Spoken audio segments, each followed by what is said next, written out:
नमस्कार दोस्तों, राधे राधे, जय श्री कृष्णा। स्वागत करती हूँ आपका मेरे इस चैनल पर। मैं हूँ सपना कंवर। आज इस वीडियो में कार्तिक मास की चतुर्दशी, जिसे बैकुंठ चतुर्दशी कहते हैं, की पावन कथा सुनाती हूँ।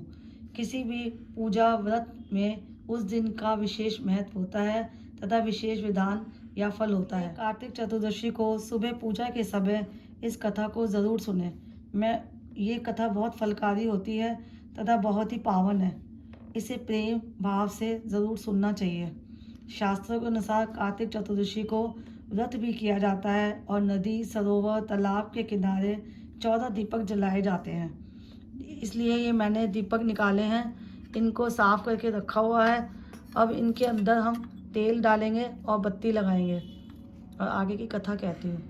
चतुर्दशी का महत्व कलयुगी जीवों के लिए बहुत अधिक है और इस दिन भगवान शिव और भगवान विष्णु जी की पूजा की जाती है। इस पूजा से हमें शक्ति मिलती है और लक्ष्मी जी प्रसन्न होकर हमें सुख समृद्धि देती हैं, जिससे हमारे जीवन की दरिद्रता दूर होती है, संपन्नता आती है हमारे जीवन में। देव शयनी एकादशी से देव उठनी एकादशी तक भगवान विष्णु राजा बलि के यहाँ विश्राम करने जाते हैं। इसीलिए इन दिनों में शुभ कार्य नहीं होते। उस समय सत्ता भगवान शिव के पास होती है और बैकुंठ चतुर्दशी के दिन भगवान शिव ये सत्ता भगवान विष्णु को सौंपकर कैलाश पर्वत पर लौट आते हैं। जब सत्ता भगवान विष्णु के पास आती है तो सभी शुभ काम शुरू हो जाते हैं। इसी दिन को बैकुंठ चतुर्दशी या हरिहर मिलन कहते हैं। भगवान विष्णु शिव का पूजन करने काशी पधारे और वहाँ मणिकर्णिका घाट पर स्नान कर उन्होंने 1000 पुष्प कमल से भगवान शिव जी का पूजन करने का संकल्प लिया। लेकिन जब वह पूजन करने लगे तो एक पुष्प महादेव ने उनकी भक्ति की परीक्षा लेने के भाव से पुष्प को कम कर दिया, क्योंकि इसमें 108 पुष्पों से पूजा करी जाती है जो भगवान विष्णु जी भगवान शंकर जी की करना चाहते थे।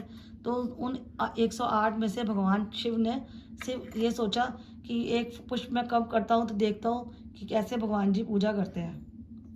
भगवान विष्णु जी पूजा करते समय जब उन्होंने देखा कि एक कमल पुष्प कम है तो उन्होंने सोचा इस तरह से तो पूजा मेरी अधूरी रह जाएगी।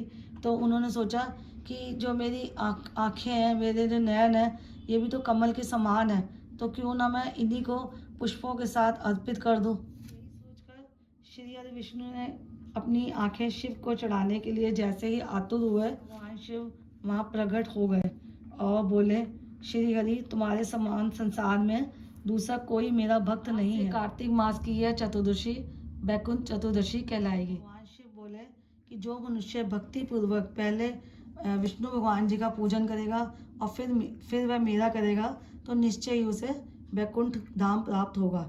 इसी के साथ भगवान शिव ने करोड़ों सूर्य की क्रांति के समान वाला सुदर्शन चक्र भगवान विष्णु जी को भेंट स्वरूप दिया।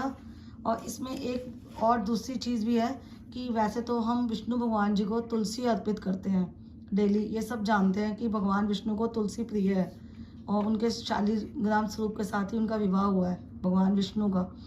और भगवान शिव को बेलपत्र चढ़ाए जाते हैं, चाहे कोई भी कुछ भी पूजा हो, कुछ भी हो तो बेलपत्र चढ़ाए थे। लेकिन जो बैकुंठ चतुर्दशी है सिर्फ आज के दिन ही भगवान शिव को तुलसी और भगवान विष्णु जी को बेलपत्र अर्पित करते हैं। सिर्फ इसी दिन ये विधान है और ये पुराणों में भी लिखा गया है। भागवत महापुराण में भी है, स्कंद महापुराण में भी है। तो ये कई पुराणों में मैंने खुद पढ़ा है। तो इसलिए आज के दिन भगवान विष्णु को आप बेलपत्र अर्पित करें और भगवान शिव जी को आप तुलसी दल अर्पित करें, कुछ मिष्ठान का भोग लगाएं। इस तरह से 14 दियों को लेकर आप उनमें तिल्ली का तेल या देसी घी डालें और रात को 11 बजे के बाद इन दियों को जगाएं, क्योंकि ये दिए रात को जगाते हैं। और जो सुबह हम दिए जगाते हैं 14 दिए, वो जैसे तालाब, नदी, जो मैंने आपको कथा में पहले ही बताया है, वो उस तरह से सुबह जगाए जाएंगे। लेकिन ये रात को जगाने का महत्व है। सुबह जो अगली मॉर्निंग 4 बजे से पहले, यानी 11 आज की रात, चतुर्दशी की रात 11 बजे के बाद और सुबह 4 बजे से पहले दिए जलाने चाहिए। छोटी विधि से ही बैकुंठ चतुर्दशी वाले रात को आप इस तरह से 14 दिया जला के भगवान जी का ध्यान करके और प्रार्थना करके ये दिए आप अपने पहले भगवान जी के सामने ले जाएं। उसके बाद अपने घर की जो आपकी चौखट होती है उस चौखट पर रखने हैं दिए को, और इस थाल के साथ ही रखना है, थाल के नीचे, थाल से नीचे नहीं रखने दिए, तो थाल समेत रखना है और भगवान जी को धन्यवाद करना है। और उसके बाद जो गलती हो गई हो पूजा के दौरान उसके लिए क्षमा भी मांगनी है। तो इस वीडियो को मैं यहीं एंड करती हूँ। राधे राधे, जय श्री कृष्ण।